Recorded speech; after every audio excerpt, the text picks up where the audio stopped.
Bonjour à tous, cette semaine dans Toile, je reçois Ben Never, vidéaste très apprécié pour ses nombreux formats où il parle de plein de sujets, toujours avec beaucoup de bienveillance et où il reçoit énormément d'invités.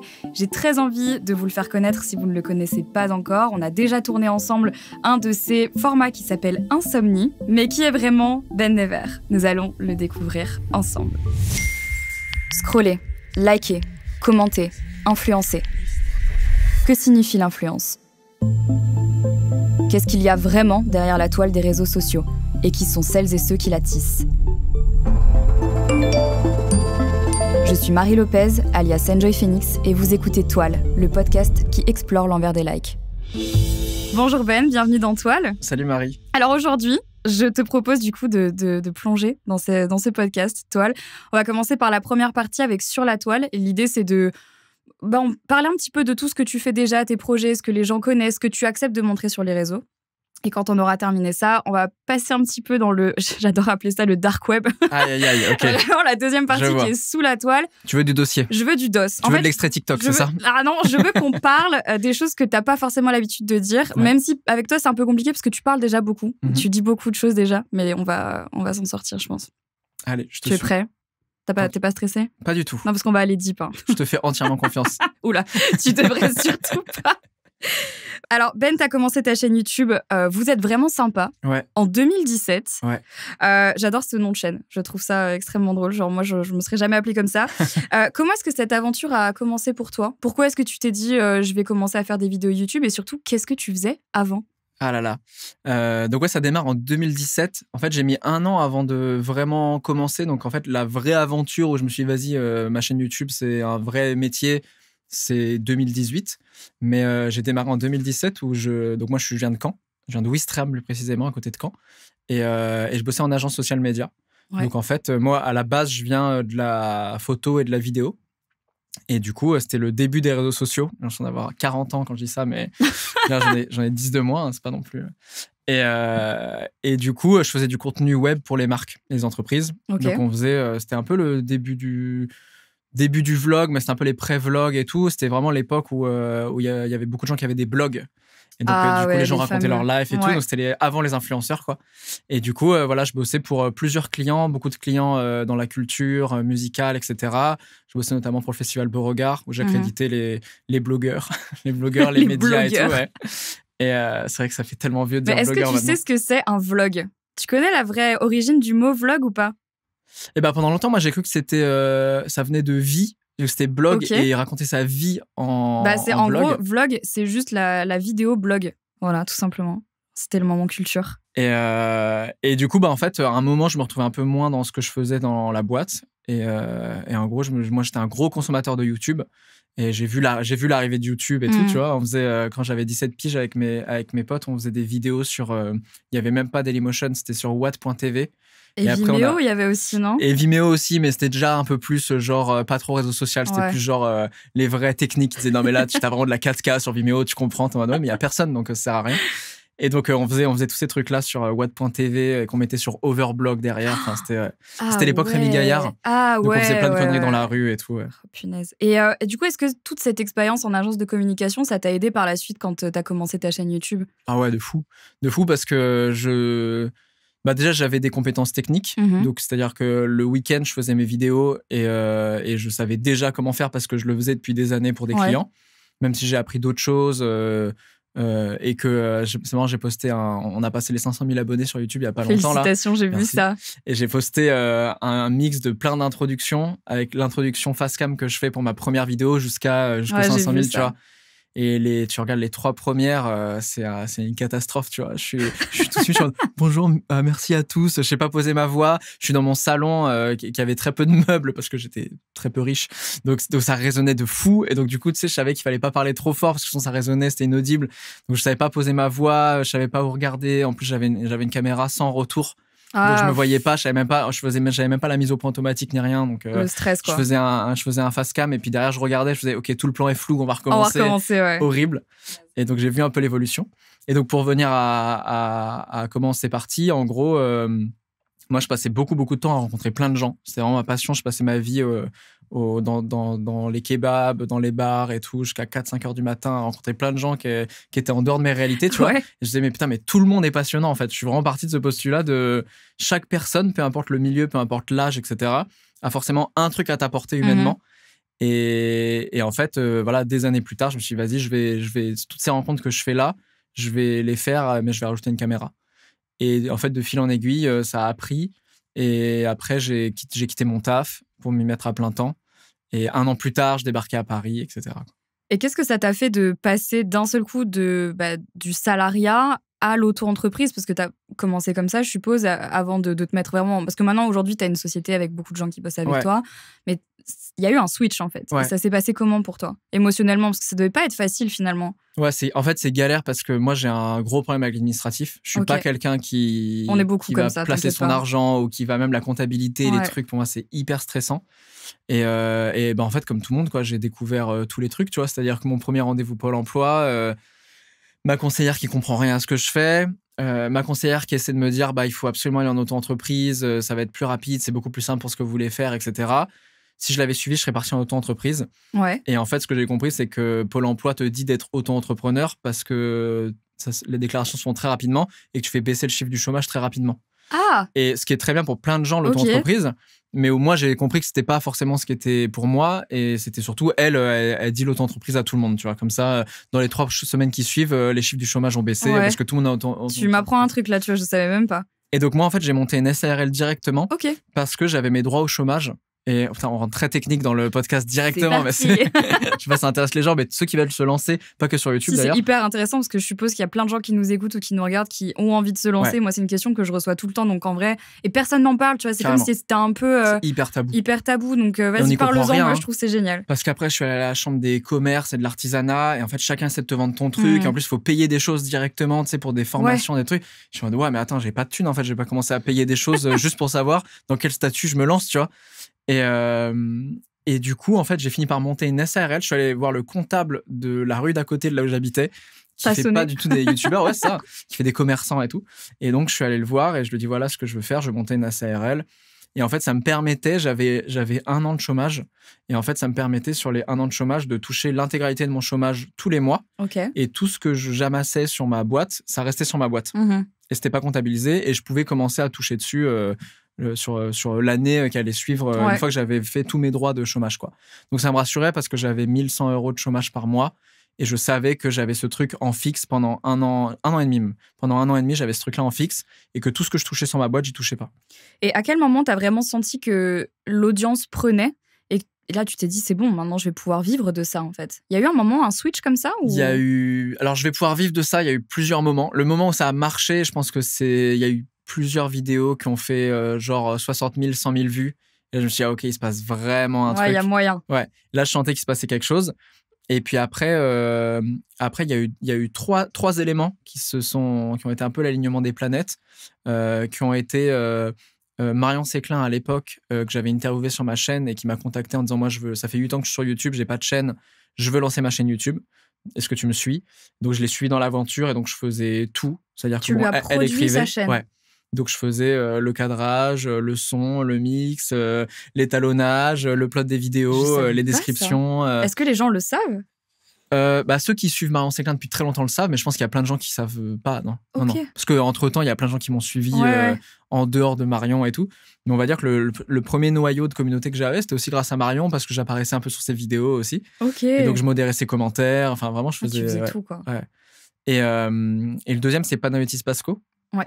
Qui quittait Quotidien à l'époque et qui m'avait dit, voilà, j'ai sorti 2-3 sketchs avec Mister V, etc. Freddy Gladieux et toute son équipe, Aurélien Prévost, etc. Il m'a dit, j'ai envie d'en faire beaucoup plus. Est-ce que ça te dit de... Alors, c'était trop drôle parce qu'au début, j'ai été un peu chargé de prod pour lui.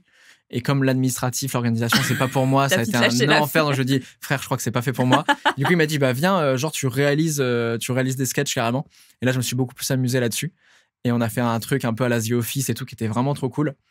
Donc ça, c'est vraiment les 2 trucs où je me suis dit, vas-y, je quitte mon taf parce que ça commence à me prendre du temps. Ça rapportait pas beaucoup d'argent, mais je me suis dit, il se passe un truc. Ouais, quand même. Et le troisième qui a commencé là à me rapporter de l'argent en plus, c'est Red Bull qui m'a contacté et qui m'a dit, je sais pas, je pense que j'avais 40 000 abonnés à l'époque, à peine, non, j'avais 20 000 abonnés. Et ils m'ont dit, voilà, nous, on essaie de dénicher un peu des nouveaux talents. et on croit en toi, donc on a envie de te sponsoriser des vidéos où tu vas interviewer, tu vas à la rencontre d'athlètes qu'on accompagne. C'est cool. Et ce qui était trop bien, c'est que c'était pas que sportif en fait, parce que Red Bull était déjà en train de s'ouvrir.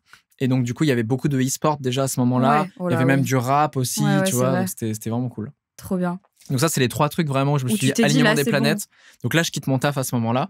Et je continuais, je fais les allers-retours toutes les semaines de Caen. Je fais ça 2-3 fois par semaine. Je suis dans les valises constamment. Pour aller à Paris. L'enfer, c'est l'hiver, il neige. Tu sais, c'était Ouais, vraiment ouais. les années où il neigeait. Aïe, J'étais aïe, avec ma aïe. valise dans Quand la il neige. neigeait encore. Je glissais et tout. Ouais, ça à l'époque. Quand il neigeait ah là là, encore. que... Depuis le début de ta chaîne, tu fais beaucoup d'interviews avec des gens sur des sujets qui comptent pour toi. Ouais. Est-ce que ça a toujours été essentiel dans ton contenu de proposer ce genre de choses et de donner la parole aux autres? Et est-ce que tu avais l'impression que c'était peut-être un contenu qui manquait un petit peu avant sur YouTube, qui peut être parfois assez égocentré finalement? Ouais, complètement. En vrai, et je vais pas cracher sur le divertissement, sur tout ça, parce qu'en fait, c'est des choses que je regardais et que Sur j'adorais. le fit and fun. Absolument. Mais c'est trop drôle parce que, en fait, si je crois que le fit and fun, je crois que le mot n'existait pas encore quand j'ai voulu me lancer sur YouTube, mais c'était vraiment cette période-là, parce que je pense que c'est vraiment l'époque McFly et Carlito, tu vois, le moment où eux, ils commencent à percer en faisant beaucoup de feats, les trucs du jeu, on appelle au hasard, etc. Et j'adorais ça. Et en même temps, je me disais, putain, mais il me manque un truc où j'ai envie de rencontrer aussi des vrais gens, j'ai envie de voir, je parlais en consommateur YouTube, et de voir en fait des gens qui racontent des trucs où une fois que j'ai fini la vidéo, je me dis, ah ok, je crois que j'ai appris quelque chose sur moi, ou en tout cas, ça va me rester dans un coin de la tête, et ça va m'aider à réfléchir et à devenir quelqu'un de meilleur, ou à prendre des décisions qui vont m'aider, etc. Et à l'époque, j'étais fasciné par le vlog, parce que je trouve que le vlog, c'était des vidéos longues, donc genre de 8 minutes. et j'étais en mode, waouh, ça dure 8 minutes et tout. Et j'étais hypnotisé par des gens qui racontaient des trucs et tout. Et tu suivais leur journée. Tu sais, il y avait un truc vraiment hypnotisant. Et je me disais à la fin de la vidéo, putain, c'est cool, mais en vrai, j'ai rien appris parce que j'ai suivi la vie de quelqu'un. Et au mieux, des fois, il y avait une petite phrase ou un truc, j'étais en mode, ah, cool. Mais sinon, en général, j'avais rien appris, quoi. Je me disais, mais est-ce que je peux pas reprendre ces codes-là du vlog et aller à la rencontre des gens et parler de plein de choses de la vie sur savoir s'entourer, la créativité, est-ce qu'on est tous créatifs ou est-ce que c'est réservé à certains métiers, lancer un business aussi, il y avait ce truc-là, les notions d'échec, de réussite, quand est-ce qu'on a réussi dans la vie, quand est-ce qu'on a des échecs, comment on fait face aux échecs, etc. Mais du coup, tu as appris plein de choses. Genre là, je parle à quelqu'un qui sait toute la vie, quoi. Je suis un vieux sage. Un vieux sage. Non, en vrai, c'est incroyable parce que j'ai rencontré tellement de gens par les vidéos et tout. J'ai dû poster peut-être là 130, 140 vidéos, un truc comme ça, en 4 ans et demi. Ouais, c'est énorme. Et c'est incroyable parce que chaque vidéo m'a appris. Et ce qui est ouf pour moi, c'est de m'être professionnalisé. Et aujourd'hui, tu vois, on est parti de Caen. Je connaissais personne vraiment dans le milieu. J'étais perdu. Les caméras, les trucs, je savais rien et tout. Et au début, j'allais voir mes potes dans Caen, tu vois, pour les interviewer parce que personne ne voulait venir et tout. Et d'arriver là avec des vrais studios, avec des formats un peu différents de ce que je faisais il y a 4 ans et demi. Et en même temps, quand tu regardes ma première vidéo et tu regardes ma dernière, c'est beaucoup plus professionnel, mais le fond est totalement le même. Tu as été vraiment, je pense, le premier à parler de la masculinité toxique et de la virilité sur les réseaux. En tout cas, en tant que mec sur YouTube, ouais. C'est fou. Et est-ce que... Alors moi, ça m'impressionne parce que je trouve que tu as démonté beaucoup de clichés quand même. Que ça fait du bien parce que c'est quand même peu fréquent. Est-ce que tu avais l'impression que ça manquait sur les réseaux ? Est-ce que tu l'as fait dans l'optique de dire c'est quelque chose qui manque, alors je vais prendre le lead puisque personne ne le fait ? Ouais. Moi, je t'avoue qu'Entre Mecs, j'ai mis 1 an avant de lancer Entre Mecs parce que j'attendais que quelqu'un d'autre le fasse. Parce que je m'étais dit, en fait, c'est trop casse-gueule. C'est vrai ? Ça va être un enfer. T'imagines, là, t'arrives autour d'une table et t'expliques que les mecs peuvent être autre chose que le mâle alpha. C'est-à-dire que tu vas t'en prendre plein la gueule par vraiment les masculins déjà. Donc vraiment toute cette branche extrême droite qui va dire ouais, les hommes c'était mieux avant quand on était des vrais hommes virils. Et en fait, à la guerre, c'est trop drôle parce qu'en fait tu te rends compte que les hommes c'était mieux avant, tu regardes avant. Il disait que les hommes c'était mieux avant, tu regardes avant. Il disait que les hommes, et en fait tu te rends compte qu'il y a un mythe de la virilité qui est une construction sociale. Mais en fait c'est intéressant de voir que en fait on s'enferme beaucoup là-dedans, tu vois. Et même moi qui je le raconte, du coup je l'ai beaucoup raconté dans mon livre là qui est sorti il y a 1 an, où je raconte un peu que moi, j'ai presque pas eu le choix de déconstruire, dans le sens où hypersensible, retard de croissance, ces problèmes avec les émotions et tout. Enfin, j'avais beaucoup de trucs qui faisaient que j'avais rien du mal alpha, tu vois. Donc, j'ai déconstruit beaucoup de choses là-dessus.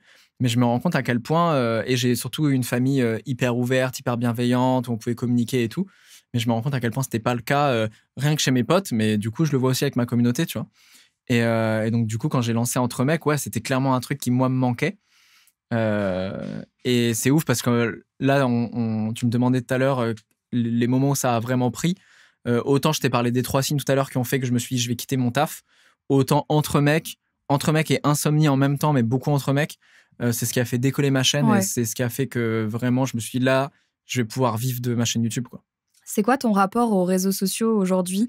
Est-ce que tu les utilises plus à des fins professionnelles ou est-ce que tu t'en sers aussi dans ta vie privée? En fait, c'est drôle parce que moi, j'ai connu Facebook qui est arrivé en France. J'étais au lycée. Ouais. Et je sais que tu vas me juger à chaque fois parce que je sais qu'on avait déjà discuté du fait que toi, t'es une vieille youtubeuse alors que t'es beaucoup plus jeune que moi.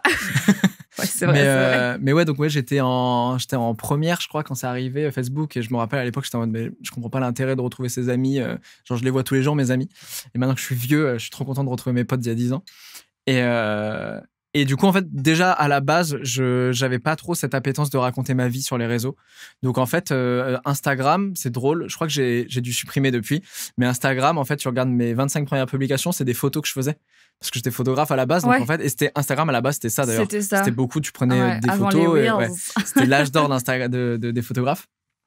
Et donc, du coup, j'ai jamais eu vraiment une utilisation personnelle. Donc, j'ai pas de compte perso. Un compte non. perso, parce qu'en fait, je l'utilise pas. Ouais. Tes amis te suivent sur ton compte Exactement. Okay. Et après, je discute avec eux en DM, tu vois. Ouais. Donc, c'est plus ça que j'utilise en perso, sur Messenger, WhatsApp, et puis WhatsApp, pas trop un réseau, mais et sur Instagram. Mais sinon, non, je vais assez peu sur les réseaux. C'est moins vrai depuis que j'ai découvert TikTok. Malheureusement, je suis tombé dans la spirale. Je crois qu'on a tous été happés. Ouais. Mais j'essaie au maximum de me déconnecter un peu. On a terminé avec cette première podcast. Partie. Génial, ça y est, génial. Merci, c'était top. On a terminé avec la première partie sur la toile. Okay. Ça s'est bien passé. Bah moi, ça s'est très bien passé. On va juste maintenant passer à la partie sous la toile. Allez. Ok, je capte. Et oui. Et là, on va parler de... Oui, bois un peu d'eau. On va parler des sujets un peu plus deep. Alors, t'inquiète pas, on va pas aller trop loin, t'inquiète. Mais j'ai juste envie de savoir un petit peu comment ça se passe toi dans ta tête et vraiment avec les réseaux sociaux, qu'est-ce qui peut parfois te trigger et te déranger parce qu'il y a plein de choses comme ça. Donc on le sait, tu es particulièrement transparent avec ta communauté, sur ton métier, sur tes projets et sur aussi toute ta sensibilité, tout ce que tu as déjà montré sur les réseaux. Tu as fait beaucoup de vidéos FAQ, des vidéos sur tes échecs, tu brises plein de tabous, notamment le tabou de l'argent sur YouTube. Mais moi j'adore parce que je le fais aussi et en fait je voudrais bien savoir pourquoi est-ce que c'est aussi important pour toi de faire ça, contrairement à d'autres youtubeurs qui sont là depuis des années et qui n'ont jamais osé parler de ça. Franchement, pour dire la vérité, j'en ai aucune idée. Ça t'est venu. Dans le sens où, en fait, ça n'a jamais été déjà un calcul de me dire je vais être transparent parce que comme ça, tu vois, les autres n'en parlent pas, les gens vont se sentir plus proches de moi et tout. Je crois que c'est presque une espèce d'obligation éthique que j'ai, dans le sens où déjà, ça me fait plaisir, tu vois, d'en parler.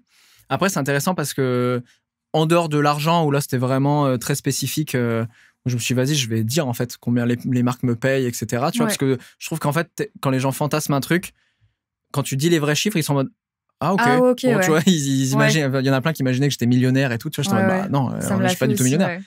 Et après, sur les sujets perso, parce je donne beaucoup de ma vie privée, et c'est hyper intéressant de constater que les gens, chacun a une notion différente de ce qui est privé et public, tu vois. Par exemple, moi, je parle beaucoup de sexualité, de ma sexualité et tout. Et ça, par exemple, c'est un truc qui est pas entièrement privé pour moi dans le sens où je fais pas de voyeurisme. C'est-à-dire que je raconte jamais un truc, par exemple, une anecdote sexuelle, je vais pas la raconter si ça peut pas servir à des gens, tu vois. Donc, il y a déjà des fois au montage des trucs que j'ai coupés. Par exemple, ma première fois, j'ai raconté ma première fois dans 2 épisodes de Entre mecs et je l'ai coupé au montage parce que c'était pas, j'étais en mode, en fait, là, ça raconte rien de fou, tu vois, c'est pas intéressant. C'est juste du privé, c'est juste du gossip. Et en fait, il s'est passé un revirement de situation de ma première fois quelques mois après que j'ai raconté ces trucs-là. Et là, je me suis dit, vas-y, et donc là, je le raconte dans le livre. Parce qu'il s'est passé un truc et je me suis dit, vas-y, là, c'est bon, j'ai une morale de l'histoire, j'ai une conclusion, etc. Ouais, parce que tu l'as repensé, en fait, finalement. Exactement. Ouais. Et qu'il s'est passé des trucs. Donc, je me suis dit, ok, là, ça peut servir aux gens. Donc normalement, dans tout ce que je raconte, ça, c'est toujours un truc où je me dis, vas-y, je sais que je le raconte à des gens, quoi. Mais à côté de ça, tu vois, on n'a jamais vu mes parents, on n'a jamais vu mon frère. J'ai jamais exposé aucune des meufs que j'ai pu avoir quand j'étais sur YouTube. Parce que ça, pour moi, c'est de l'ordre du privé. Bah, c'est ça, c'était la prochaine question que j'allais te poser. C'est pour moi, t'abordes quand même beaucoup de sujets intimes, tes émotions, tes peurs et même ta relation avec ton papa. Ouais. Et je voulais savoir jusqu'où ça s'arrêtait. C'est quoi la limite pour toi sur tous ces sujets personnels? Mais là, tu viens d'y répondre, du coup. Ou sauf si en fait, la limite... À quel moment tu te dis, OK, non, là, Ben, c'est trop, je peux pas parler de ça, genre, c'est pas possible. Bah, donc déjà, il y a ce truc de, est-ce que ça sert quelque chose, tu vois? C'est-à-dire que moi, je fais pas de la télé-réalité, donc vraiment, Ah bon? non, je pensais t'avoir vu dans le dernier générique des Anges. Je suis vachement déçue. On me confond souvent, mais c'est la musculature. Ah, mais c'est en ça. général, c'est tatou, musculature, voilà, tout le monde me confond. j'étais sûre. Petit dégradé, là. Mais non, bah, il y a ce truc-là de me dire, est-ce que dans mon taf, est-ce que pour les gens qui viennent voir une vidéo et qui savent que ils vont regarder un peu de divertissement, mais ils vont surtout regarder des vidéos qui vont potentiellement leur apprendre des trucs sur eux-mêmes ou les faire réfléchir. Donc, il ne faut pas leur donner des trucs gratos. Et après, il y a à quel point ce choix de vie, tu vois, il est solo. J'ai fait ce choix de vie d'être exposé. Ça veut dire qu'on me reconnaît dans la rue. Ça veut dire que je fais des photos avec les gens. Ça veut dire qu'on me prend en photo des fois à mon insu. Ouais. Ça veut dire que l'anonymat n'existe plus réellement. Et plus ça va, plus je me rends compte que mon anonymat n'existe plus dans la sphère publique. Et même privée des fois, tu sais, dans les soirées et tout. Mais ça, c'est un choix personnel et c'est pas le choix de mon entourage. Tu veux pas leur imposer. Donc je leur impose pas. Donc c'est-à-dire que tu sais pas où j'habite, tu sais pas à quoi ressemblent mes parents. Je vais même dire un truc, je crois que je l'ai jamais raconté, mais j'avais fait une vidéo quand j'avais 40 000 abonnés où j'affrontais mes peurs pendant 1 mois. Je faisais une vidéo par jour et c'était qu'est-ce que tu ferais si tu n'avais pas peur. Donc, c'était pour inciter les gens à faire des choses qui leur font peur. Comme toi, par exemple, peut-être avec ce podcast, tu vois. Dire, vas-y, on se lance, en fait. Ouais. On a envie de le faire, mais est-ce que c'est la peur du jugement et tout qui nous empêche de le faire et tout? Vas-y, on s'en fout, on fait les choses. Et je crois que le dernier épisode, c'était dire je t'aime à mon père. Et en fait, c'était un peu mis en scène dans le sens où je tombais sur son répondeur. Donc, on entendait sa voix qui dit je suis pas disponible pour le moment, etc. Et moi, je lui laissais un message vocal, tu vois. Et c'était trop mignon parce que lui avait répondu. C'était top commentaire sous le truc où il avait dit je t'aime, mon fils et tout. Oh. Et en fait, la voix du répondeur, c'est pas la vraie voix de mon père. C'est un comédien. Attends, parce que je voulais pas. Tu l'as poussé jusque-là. Parce que je voulais pas que les gens. Parce qu'en plus, mon père est du Sud, c'est un Catalan, donc il a un accent du Sud et tout. Okay. Bah, tu sais, je voulais pas que les gens le reconnaissent. Tu voulais vraiment préserver sa vie et son anonymat. Exactement. Oh, c'est ouf. Alors là, je suis sur le cul. Mais c'est trop drôle parce que ça m'hallucine que tu aies fait ça. Ouais. Parce qu'en fait, plein de fois aussi, je sais que si je proposais à mes parents de venir faire un feat dans mes vidéos, moi j'aime trop les youtubeurs qui font des feats avec leurs parents sur des concepts un peu cool, c'est où je suis en mode c'est trop touchant et tout, et qui se disent les vraies choses et tout. J'aime trop. Mais en fait, j'aurais adoré le faire avec mon père, face à face avec mon père, alors que j'en parle tout le temps en vidéo et tout, qu'on se dise les vraies choses, j'aurais adoré. Mais j'ai pas du tout envie de le mêler à ce truc-là. Et en plus, il accepterait, je le sais, mais moi, je sais ce que ça engendre derrière sur les réseaux. Et c'est pour ça que d'ailleurs, le face-à-face, je l'ai fait dans mon livre. Non, mais je comprends parce que moi, j'ai souvent eu cette envie, pareil que toi, en voyant des youtubeurs faire des vidéos avec leurs parents. Ouais. J'avais envie de ça parce que moi, j'ai des relations compliquées avec mes parents, donc je me suis toujours dit que ça pouvait être intéressant. Et en fait, finalement, en y repensant, je me suis dit, mais quand je vois déjà moi ce que je prends sur les réseaux, je refuserais que un de mes proches subisse ça et vraiment genre ça me détruirait, je pense, de voir quelqu'un critiquer je sais pas, le physique de mes parents par exemple ou quelque chose comme ça. C'est beaucoup plus dur. Ça me briserait, je t'assure. T'es moins blindé. Déjà, c'est dur de recevoir des insultes, des trucs envers soi-même. Ouais. Mais quand c'est quelqu'un que t'aimes, c'est terrible. Horrible. Donc je pense que je peux comprendre. Le seul truc que j'ai fait, je l'ai fait avec mes potes d'enfance. Ils sont venus dans un tartine de vie et j'avais fait un vlog cet été, enfin l'été dernier, et ouais, où ils apparaissent dedans et tout, mais en fait les gens les trouvent drôles et tout. J'étais sûr que ça allait, et je les avais préparés. Je leur ai dit bon, tu les as attendez-vous à ce que vous receviez des messages peut-être ou des trucs. Ouais, parce qu'il y a ça aussi, les gens ne savent pas, mais il y a plein d'abonnés ou des gens qui nous suivent en fait qui, moi je parle de mon expérience, qui s'adressent à des potes à moi. Bien sûr. De mon enfance ou du lycée ou qu'ils ont vu une fois dans mes vidéos pour m'atteindre en fait, pour me poser des questions. Et mes potes sont là, mais j'ai l'impression d'être un pigeon voyageur. C'est terrible. Et beaucoup de gens qui essaient de se rapprocher de mes potes aussi pour se rapprocher de moi. Tu vois. Là là. Et j'ai eu 2-3 histoires comme ça, un peu dark, tu vois, de quand certains de mes meilleurs amis étaient célibataires, de meufs qui popent de nulle part et où l'histoire est incroyable et tout, et ils se retrouvent chez eux et tout. Allez. Et en mode, des fois, il y a des photos où je suis là et tout. Ils font mais putain, mais Ben et tout. Et après, tu te rends compte, que c'était pas sain, quoi. Ah non, absolument pas. Du coup, on va parler justement de ta communauté. Tu es très proche d'eux. Tu les fais beaucoup participer dans ton contenu. Est-ce que tu fixes des limites dans cette relation et dans la proximité que tu peux avoir avec ta communauté? Et surtout, comment est-ce que tu décrirais ton rapport avec ta communauté? Écoute, j'ai la chance j'avais peur avec une communauté grandissante que ça devienne un peu intrusif, que je commence à avoir des gens un peu fous et tout, tu vois. Et franchement, c'est pas le cas. J'ai la chance d'avoir une communauté qui essaie pas de connaître des trucs perso sur moi. Peut-être parce que tu as posé les limites aussi. Je crois que c'est peut-être ça. En vrai, tu vois, je vois des Michou et Inox. Alors, ils ont une communauté plus jeune aussi. Ouais, plus jeune. Il y a ça aussi. Ça. Moi, j'ai des jeunes de plus en plus. Donc ça me fait plaisir aussi parce que je me dis, ah, trop bien. Ça va plus être des gens qui vont déconstruire, c'est des gens qui vont construire avec moi. Donc ça, c'est cool. Mais tu vois, moi, c'est vraiment allez, 24, 30 ans, tu vois, des gens qui me suivent. Donc, c'est des gens qui déjà ont un peu... Ils ont moins un truc de fanboy et tout. Ouais. Et moi, j'ai pas ce délire de gens qui me courent. Ça arrivait quelques fois, mais j'ai pas des gens qui me courent après dans la rue. C'est la plupart, s'ils voient que je suis occupé, ils m'envoient un DM sur Insta en mode j'ai pas osé te déranger et tout. Donc, tu vois, ma vie, elle est quand même... respectueux. Ma vie est chill. Et puis après, non, mais franchement, elle est vraiment chill. Et quand les gens viennent me voir, la plupart, c'est des gens où je me dis, putain, on pourrait être potes, en fait. Tu vois, c'est des gens qui me ressemblent et tout. Donc, j'avoue que je pense que j'ai semé un peu ce truc-là, dans le sens où je montre pas chez moi. Le fait, c'est que je joue pas là-dessus aussi, tu vois. Je sais pas, genre, ma meuf, a pas la montrer ou des trucs comme ça, tu vois. Non, on n'en parle juste pas du tout, tu vois.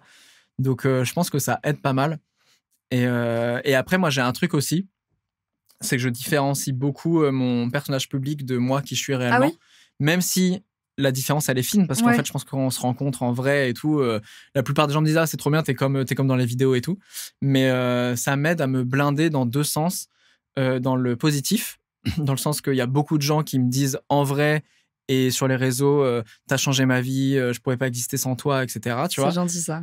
Ce qui sont et ça me touche parce que c'est pour ça que je fais mes vidéos, tu vois, pour créer des déclics chez les gens, leur apporter des réponses qu'ils n'ont pas forcément autour d'eux dans leur vie.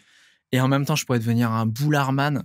Mais tu sais, genre, je suis Dieu, en fait, tu vois. Genre, ça y est, j'ai sauvé l'univers. Ouais. Et en fait, j'en ai vu tellement dans ce milieu. Et je pense que toi, t'en as rencontré plein en plus avec tes formats. Donc, bien je pense que tu vois. De fou. Est-ce que j'espère que. Et là, je me sens hyper visée. C'est le moment où je me dis. j'espère qu'ils pensent que moi, j'ai pas pris le boulard. Toi, t'es un boulard. Tu crois que t'as sauvé le monde. Non, mais c'est intéressant. Et je pense qu'il y en a plein qui l'ont eu à un moment, tu vois. Moi, ça me permet, dans le positif, de me blinder là-dessus, de dire c'est mon travail et c'est Ben Never, donc le personnage public, son travail là qui a aidé les gens et pas moi personnellement, tu vois. Et dans le négatif, ça aide aussi beaucoup parce que évidemment, la haine que tu te prends dans la gueule. Tu la prends un peu moins. Exactement. T'es en mode, c'est le symbole que je représente qui prend. Qui prend et c'est des gens que je vois jamais dans la rue, c'est des gens que je vois jamais en vrai. Et souvent, c'est des gens qui regardent pas vraiment mes vidéos en plus. C'est vrai. Les retours de ta communauté comptent quand même beaucoup pour toi. Ouais. J'ai un exemple très concret. L'année dernière, ouais, je vais te mettre dans la sauce. L'année dernière, tu as fait un post sur Insta pour annoncer que le dernier Entre Mecs n'était plus en ligne parce que tu avais eu trop de mauvais retours dessus. Est-ce que tu peux nous expliquer ce qui s'est passé ? Ouais. J'ai supprimé parce que en fait, il y a deux trucs. Ça m'est arrivé d'avoir des retours un peu mitigés de la part de ma communauté, mais je pense notamment à... J'avais fait un Entre Mecs avec Panayotis Pasco, Freddy Gladieux et Aurélien Prévost. Et en fait, il y avait mon cœur de communauté, un noyau un peu hardcore, qui est très woke culture, qui est très déconstruction, etc. Et c'est ce qu'ils viennent rechercher, une espèce de safe place quand je fais mes vidéos et tout. Mais il y avait un truc un peu toxique et un peu malsain qui était qu'on commençait à noter la déconstruction des gens, tu vois. Et ça, j'avoue que j'étais en mode, trop bien, en fait. Dans ce cas-là, on va faire comme malheureusement beaucoup de podcasts font aujourd'hui. C'est-à-dire que tu prêches que des convaincus et tu fais de l'entre-soi. Et du coup, tu restes aussi sur des stats que tu vas faire aller 20 000 écoutes par mois. Mais c'est très bien avec que des gens. Exactement. Et du coup, il y avait eu les premiers commentaires étaient hyper négatifs en mode, ouais, je suis hyper gêné par ces blagues, ces trucs, nanana. Et j'étais en mode, putain, quand même, moi, je suis content de l'épisode, c'est cool. Et en fait, tu vois, c'était en 2 parties. Je pense que les 2 ont fait plus ou moins 1 million de vues, tu vois. Et en fait, c'est ouf à quel point ça m'a ramené une nouvelle communauté qui est allée voir les autres vidéos derrière et qui ont surkiffé, tu vois. Donc, il y a ce truc-là. Mais là, sur cet épisode de Entre Mecs là, c'était le moment où je commençais à faire une vidéo par semaine. Non, c'était avant le confinement. Donc, je faisais pas une vidéo par semaine encore, mais je commençais à faire plus d'épisodes et tout. Et en vrai, j'étais pas très content de l'épisode parce que il y a eu 2 trucs. Pour moi, il y a eu un problème un peu de casting. C'est-à-dire que l'invité, pour moi, ça ne fonctionnait pas. Trio Ouais, à l'époque, j'avais du coup mes 2 chroniqueurs qui étaient toujours les mêmes et j'avais un invité à chaque fois. Oui, c'est ça. Et là, ce guest-là, il y a une recette qui s'est pas faite, tu vois. Il y a eu un truc où je sens que... Ça prend pas. C'était mon tatoueur et et Omar Mebrouk qui était là. Je sens que les deux n'ont pas du tout accroché avec l'invité, ça marche pas trop et tout. Et du coup, moi, j'ai eu un réflexe, j'ai trop appris d'ailleurs ce jour-là. J'ai eu un réflexe, c'est au lieu de me dire, vas-y, j'inclus encore plus mes 2 chroniqueurs qui sont censés être mes leviers, tu vois, c'est un soutien, c'est un vrai soutien. Et donc, tant pis, mon invité suivra. J'ai fait l'inverse, c'est-à-dire que j'ai refermé le truc et je suis passé en mode interview sur l'invité parce que je me suis dit, je veux une séquence avec l'invité. Je veux un truc qui lâche un truc, tu vois, stylé. Quoi. Ouais. Ce qui est arrivé, il a lâché des trucs hyper stylés qu'il a jamais dit nulle part, qu'il a jamais redit depuis et tout.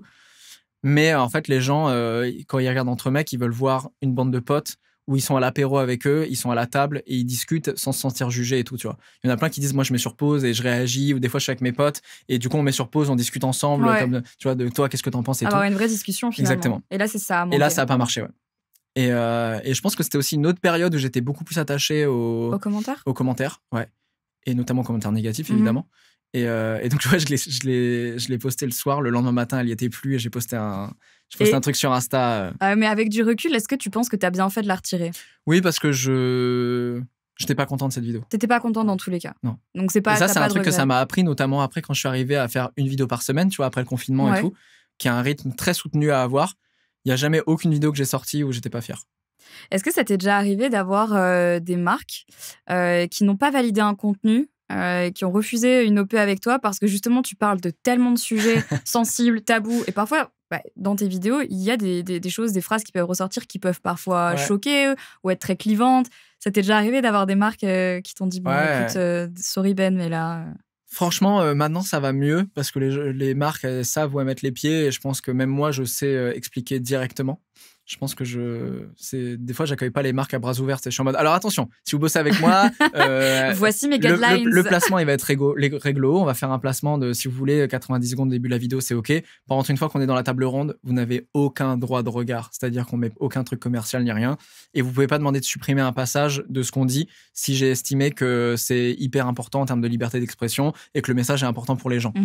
Mais ouais, évidemment, des fois, ça crée des trucs musclés où t'as plein de marques qui sont en mode oui. Et puis derrière, ils sont en mode trop bien, parce qu'à un moment, vous parlez de ça. Peut-être que parce que nous, dans notre offre, on a ça. On peut en parler à ce moment-là. Je dis non, parce que là, on perd la confiance des gens.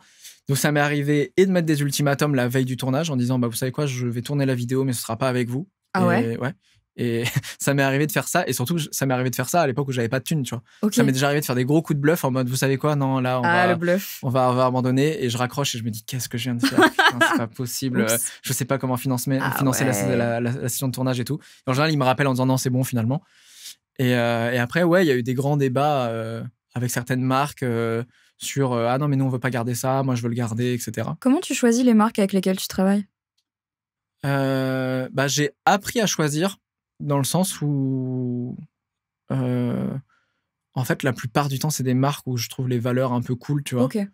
Ce qui est toujours compliqué, hein. C'est un vrai débat parce qu'en fait plus tu veux bosser avec une marque éthique, moins elle a de thunes, donc la plupart du temps en fait elle peut pas bosser avec toi, tu vois.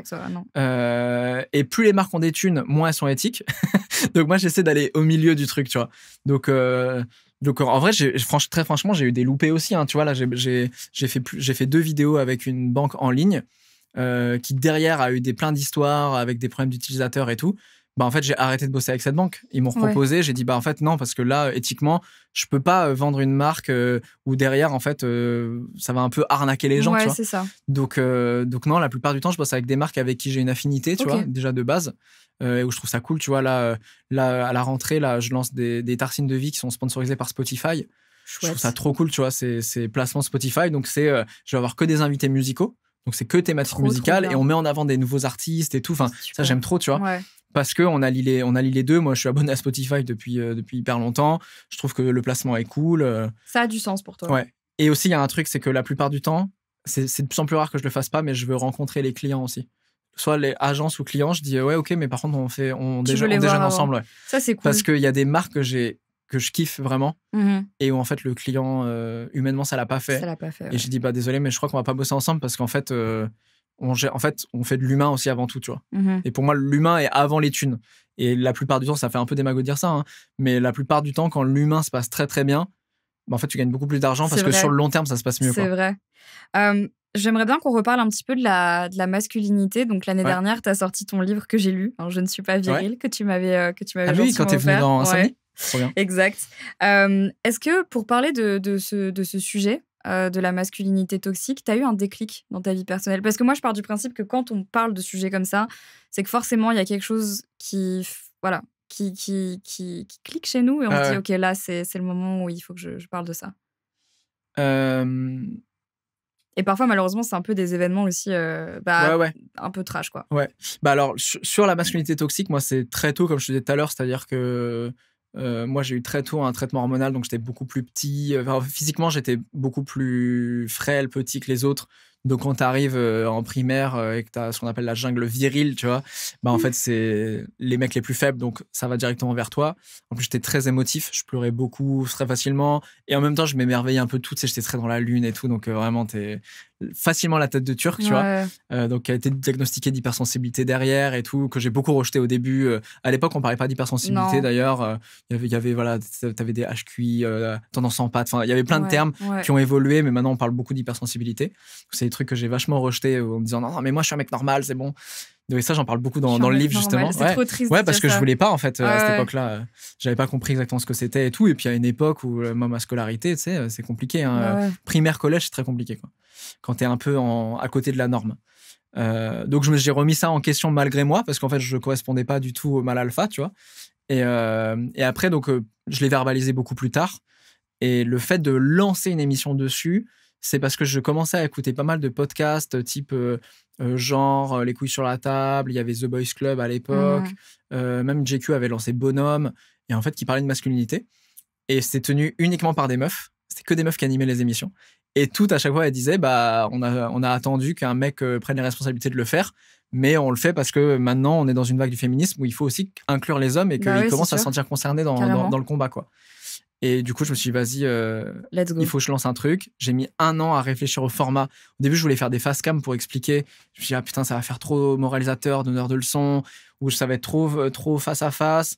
Je veux pas essayer de parler de faits, tu vois, ou d'essayer de raconter l'histoire de la masculinité et tout. Enfin, tu vois, je suis pas là-dedans. Et donc, jusqu'à ce que je trouve un peu, voilà, ce format-là où je dis, bah, en fait, on va pas donner de vérité absolue. On va juste réunir des gens et discuter de faits qu'on a vécu nous, tu vois. Est-ce que, moi, tu vois, je trouve que sur les réseaux, tu as vraiment ce profil du gentil. Vraiment, tu vois, c'est quelque chose qui ressort beaucoup. Je me doute que ça doit pas toujours être comme ça dans la vie, mais... Je suis un énorme connard, en vrai. Ah, c'est ça. Ah oui, bien sûr. C'est ce que je pense. J'ai vu tout à l'heure. Non. Mais est-ce que parfois, tu as l'impression de quand même te sentir redevable face à ta communauté et avoir cette pression d'être toujours irréprochable et de garder cette image, en fait, du mec qui fait pas de bavure, en fait. Parce que je te jure que quand on regarde d'un point de vue extérieur, on a l'impression que tu ne te plantes jamais. Vraiment, je t'assure. Sur tous tes formats, sur les gens que t'invites. C'est vraiment good vibes only, quoi. Je pense être quelqu'un de gentil, donc de base, j'ai pas beaucoup à me forcer. C'est-à-dire dans les vidéos, tu vois, je me dis pas, allez, dans un personnage et tout. Allez, sois sympa. J'en ai vu un paquet dans ce monde, je pense qu'on a vu aussi, tu vois, des gens où... Et même moi, j'ai été déçu de certaines personnes. Moi, j'ai vu des gens qui switchaient. C'est fou. Et ça m'a fait vriller, je te jure. J'étais là, oh, ok. Mais je pense que ça demande un... Je sais pas, c'est trop compliqué. Je sais pas faire. C'est trop compliqué. En fait, le seul truc qui est compliqué, c'est qu'en effet, j'ai beau être quelqu'un de gentil, curieux, j'aime profondément les gens, tu vois. Bah, des fois, les gens me saoulent. Des fois, je suis en colère. Des fois, je suis triste et tout. Donc, des fois, je switch un peu dans le sens où tu vas pas faire la gueule, animer une émission en faisant la gueule parce que t'es pas content, tu vois. Mais parce que t'as quand même cette pression de te dire il faut que je donne ce que les gens ont envie de voir. Bien sûr. Ouais. Mais après, tu vois, c'est drôle que tu dises ça parce que t'as certains... Je sais que ça peut énerver des gens aussi, tu vois. Gens qui disent ah non, mais c'est trop gentil, je comprends pas. Toujours good vibes. Exactement. Okay. Y en a qui disent c'est pas lui, c'est pour du business et tout. Donc il y en a que ça énerve. Après, tu vois, il y a beaucoup de masculins qui me détestent en mode ah non, mais là, il joue un rôle pour niquer des meufs, tu vois. C'est vraiment ce truc-là, tu vois. On en est là, d'accord. En mode, tu sais, le loup dans la bergerie, tu vois. Oui, bah oui, Et ce qui est très drôle, parce qu'en fait, c'est beaucoup des gens qui n'ont pas regardé des émissions, parce que même dans mes émissions, je parle énormément du fait que je suis très colérique, tu vois, que je travaille sur mes émotions, mais que je suis très colérique, que c'est un truc très masculin aussi, et que j'essaie de travailler là-dessus, mais que je suis pas parfait. Et je pense que c'est ce qui marche aussi, tu vois. C'est aussi, j'arrive pas en disant, regardez, je suis la réincarnation de Jésus, c'est ok, tu vois. Je suis en mode, bah regarde, là, je suis vraiment un être humain pas parfait du tout, mais venez, on travaille tous ensemble à devenir des gens meilleurs. Mais je sais plus quelle était ta question. Mais en non, tout mais cas, voilà, tu as répondu parfaitement. T'es arrivé un peu tard sur YouTube. T'es arrivé un peu tard. C'est vrai. Après, il y a des tard par rapport au début de YouTube. Oui, par rapport au début de YouTube. Mais quand t'es arrivé, alors t'es arrivé en 2017, il y avait déjà des gros noms à ce moment-là, des gens quand même assez connus. Et puis t'es arrivé avec un sujet, voilà, la masculinité toxique. T'es arrivé avec ça. Comment ça s'est passé ton intégration, en toute honnêteté? Parce que vraiment, c'est une question que je me suis posée. Parce que je pense que des gens qui sont là depuis longtemps, qui voient un petit gars débarquer comme ça, dire alors moi j'arrive les gars, on va parler de masculinité toxique dans un milieu qui, on va pas se mentir, est très masculin. Et sur YouTube en France, majoritairement dirigé par des gars, hein. Je parle en audience, etc. Et il n'y a pas de mal à ça, c'est pas grave, mais c'est juste qu'ils sont quand même majoritairement plus représentés. Comment c'est... Avec des gens très installés et un cercle un peu fermé. Très fermé.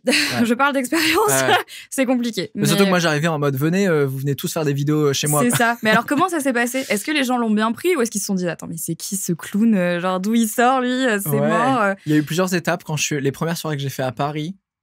Il y a 2-3 youtubeurs qui déjà... Moi, j'avais pas beaucoup d'abonnés, tu vois, donc ils savaient pas qui j'étais et tout. Et c'est trop drôle parce que du coup, j'ai vécu ce milieu-là en interne en étant personne et aujourd'hui avec 500 000 abonnés, tu vois. Et en 500 000 abonnés, mais en mettant grave en avant les gens. Oui, c'est ça. En vrai, il y a des... Je vais pas dire que j'ai relancé des carrières, mais il y en a où ça leur a fait beaucoup de bien, tu vois, et qui m'ont envoyé des messages en mode putain, ça t'a sauvé un truc. Parce que t'as 500 000 abonnés, mais tes stats sont au-dessus de ton chiffre. Donc, dans tous les cas, ça vaut beaucoup plus que 500 000 abonnés. Et merci. Ouais, je t'en prie. Et donc, il y en a qui c'est drôle, hein, parce qu'il y en a qui me traitaient vraiment comme de la merde au début. J'ai vu, en fait, des gens qui sont censés être adorables publiquement te traiter comme de la merde, mais en fait, ils me traitent comme de la merde parce que pour eux, il n'y avait aucun intérêt. J'avais pas un chiffre à l'époque au-dessus de ma tête. Et qui, aujourd'hui, m'envoient des messages en mais mec, c'est incroyable ce que tu fais, j'aimerais trop venir et tout. Cherchez pas des noms, ils sont jamais venus sur ma chaîne, tu vois, déjà. Parce qu'en fait, pareil, tu vois, comme je suis un peu entier et que je sais pas mentir là-dessus, je saurais pas être gentil avec quelqu'un. On va pas faire du name dropping, mais c'est bien que tu dis ça parce que je pense que il y a cette espèce d'utopie. Enfin, moi, des fois, je suis un peu triste de dire ça, mais il y a plein de gens qui adorent certains youtubeurs, certaines youtubeuses, franchement, et moi aussi, je les aimais bien. Et après, en fait, tu passes de l'autre côté. Et tu vois qu'en fait, il y a malheureusement des choses qui se passent et c'est vraiment triste, quoi. Mais en fait, comme partout, sauf que nous, on a quand même une brique qui a rajouté, c'est la notoriété. Et la notoriété fait péter des câbles à des gens, quand même. Mais vraiment, et en fait, malheureusement, t'en vois, il y a des histoires qui sortent et ressortent assez régulièrement, tu vois, de youtubeurs qui ont fait n'importe quoi, tu vois. Et pas que sur YouTube, d'ailleurs, hein, c'est la notoriété de manière globale. Tu la trouves chez les politiques, chez les rappeurs, chez les... Voilà. Et du coup, t'as des gens qui ont un peu le melon. T'as des gens qui se croient un peu sauveurs du monde et un peu genre tout m'est dû et tout. Donc j'ai découvert un peu ce milieu-là, mais franchement, les 3/4 des gens que j'ai rencontrés étaient adorables. Et j'ai vraiment rencontré des gens qui sont devenus des potes, hein, même depuis. Et en fait, j'ai pas beaucoup d'amis qui sont youtubeurs. Parce qu'il y a très vite des guerres d'ego, il y a des trucs comme ça et tout. Une compétition interne, finalement. C'est ça. Et puis, on va pas se mentir, on a aussi des vies qui vont à 1000 à l'heure et qui sont compliquées, quoi. Donc, et moi, je passe aussi beaucoup de temps à Caen, on va pas se mentir, tu vois. Je vais dans les mêmes bars que là où j'allais quand j'avais 17-18 ans, tu vois. Et je passe ma vie là-bas et à chaque fois, les gens font mais pourquoi t'es là, tu vois, c'est trop bizarre. Je dis, bah oui, viens, on discute. Oui, j'habite ici, en fait. Exactement. Mais non, mais franchement, j'ai rencontré des gens incroyables. Et puis voilà, et puis l'aventure, elle a été folle, tu vois. T'imagines maintenant, j'ai mes propres studios où t'es venu pour tourner. C'est impressionnant. J'ai mon équipe. Aujourd'hui, c'est trop marrant parce qu'en vrai, je suis pas du tout arrivé au bout du game. Hein. Il y a plein de gens. Non, mais là, t'es en route. Quand je DM Pierre Ninet, il répond pas, tu vois. Donc, moi non plus. Voilà. Donc j'ai pas encore atteint le. Mais c'est fou parce que maintenant, il y a plein de gens que je peux contacter, qui connaissent les émissions, qui viennent. Les gens sont adorables. Enfin, vraiment, c'est un putain de rêve éveillé en vrai. Je vais terminer avec une question qui pour moi est importante et je la pose à tout le monde parce que je pense qu'on est vraiment à un tournant sur les réseaux sociaux. Qu'est-ce que tu penses de l'avenir de YouTube? Est-ce que tu penses que les vidéos qu'on faisait tout seul dans notre chambre, ça a encore un avenir ou est-ce qu'aujourd'hui c'est beaucoup plus produit et en fait, moi j'ai du mal à me projeter, tu vois. Ça fait très longtemps que je suis là. Et des fois, je me demande un petit peu à quoi ça va ressembler avec l'avènement de TikTok, avec les vidéos courtes, le fait que voilà, les gens aujourd'hui aussi écoutent des podcasts maintenant. Enfin, j'ai un peu peur pour YouTube. Je sais pas trop ce que ça va devenir. Et du coup, j'aimerais bien avoir ton avis. Qu'est-ce que t'en penses, toi? Moi, je vais te dire la vérité, j'ai pas trop peur pour YouTube. Parce que c'est Google, hein, on va pas se mentir, personne n'est plus fort que Google. C'est vrai. Donc je me dis, c'est obligé Bon, après, si YouTube meurt, Google meurt pas. Hein. Je pense qu'ils s'en foutent un peu de YouTube en soi, mais c'est quand même une belle vitrine. Donc, je me dis, on a quand même des belles années devant nous. Ouais. C'est intéressant de voir la surenchère dans les formats. C'est-à-dire que maintenant, il faut faire des formats toujours plus produits, il faut que ce soit toujours plus extraordinaire et tout. Mais moi, je vais te dire la vérité, je crois que je m'ennuie de plus en plus sur YouTube en consommateur parce qu'il y a trop de surenchère. Et je pense qu'il va y avoir un truc cyclique où on va revenir à quelque chose on va de plus revenir à simple. des basiques. Et moi, j'avoue qu'il y en a encore qui font des basiques. Hein. Tu vois, une Marine LB, j'aime trop la simplicité qu'elle a dans ses vlogs et tout. Elle fait les mêmes vlogs qu'avant, tu vois. Et je pense que, tu vois, même des McFly et Carito, quand ils reviennent pour fêter, je sais plus, les 7 millions d'abonnés ou un truc comme ça, qui reviennent avec Squeezie à leur format qui les a fait connaître, où ils ont juste une caméra, ils appellent des gens au hasard. Bah, en fait, les gens ont un truc nostalgique un peu cool, tu vois. Et je pense qu'on va revenir un peu dessus. Et de toute façon, il n'y aura pas le choix parce on qu'en peut fait, pas aller plus haut à un exactement. moment donné, Et surtout, il y a des nouvelles générations qui doivent arriver. Et les nouvelles générations, si on n'est que genre la vraie nouvelle télé, elles peuvent arriver que via des institutions parce que t'as pas, tu vois, à 18 piges, tu vas pas arriver avec des thunes en mode ouais, je vais payer des caméras, je vais payer des trucs et tout. Et donc ça, en fait, soit tu le fais par les institutions, mais dans ces cas-là, je trouve que ça aura moins d'âme et on le voit un peu. Il y a c'est ceux qui ont essayé de faire des collectifs, des trucs et tout. Des fois, ça a un peu moins d'âme ou ceux qui arrivent déjà hyper produits. Et donc ça, en fait, ça va juste ramener une nouvelle vague d'une nouvelle génération qui sera moins produite. Et je pense qu'on va refaire un cycle. Et eux, ça sera comme tu vois, Squeezie est monté comme ça et Michou est devenu le nouveau Squeezie, bah t'auras le nouveau Michou en fait. Ouais, hyper intéressant. T'es vraiment la première personne qui me dit ça. C'est vrai ? Du coup, ça me rassure un peu. Je pense qu'on n'est pas mort. Hein. Non. Mais par contre, il y a un truc qui va être ça. très vrai, c'est que les audiences vont de plus en plus se splitter et on fera plus les chiffres comme on faisait jusqu'à maintenant, tu vois. Moi, je l'observe déjà. Hein. Ouais. Bah, tu vois, même avec Twitch a ramené aussi, il y a un public qui s'est dit, ah, vas-y, je vais plutôt aller là-bas. Ouais. Le nombre de chaînes croissantes, existantes, de plus en plus de niches et tout.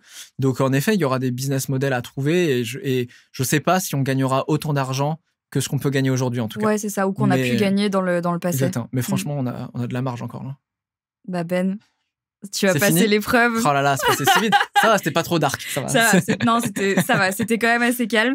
Mais merci pour toutes tes réponses, c'était hyper instructif. J'espère que ça t'a plu. C'était incroyable. Incroyable, cool. carrément. Incroyable, j'ai passé un très bon moment. Et je suis en short parce que je suis venu en vélo. Hein. Je suis pas venu. Voilà. Je respecte les gens quand même. Hein, juste. Ce sera le mot de la fin. Merci Ben. Merci à toi. À bientôt. Salut. Pour conclure cet épisode avec Ben, j'aimerais vraiment qu'on retienne ce message de bienveillance envers soi, envers sa communauté, mais également ce message de transparence. Personnellement, c'est vraiment quand j'ai commencé à refuser de recevoir des produits de la part des marques que j'ai vraiment réussi à rencontrer mon audience parce que tout simplement, j'ai été très transparente et très honnête sur la manière dont se passaient les partenariats en off et pourquoi est-ce que ça ne rencontrait plus mes valeurs. Et je trouve vraiment que d'avoir cette honnêteté avec les gens qui nous suivent, c'est ce qui fidélise. Et Ben le montre extrêmement bien dans ses formats. La bienveillance attire la bienveillance. Alors si vous ne devez retenir qu'une seule chose, n'hésitez pas à vous montrer tel que vous êtes sur la toile, mais aussi en dehors de la toile. En tout cas, merci d'avoir écouté et regardé cet épisode. Si vous êtes sur YouTube, sachez qu'un épisode sera diffusé ici sur ma chaîne tous les mois. Et si vous nous écoutez, le podcast Toile est disponible sur toutes les plateformes d'écoute et également sur Magellan tous les 15 jours. Merci encore, merci de votre confiance et je vous dis à très bientôt dans un nouvel épisode de Toile.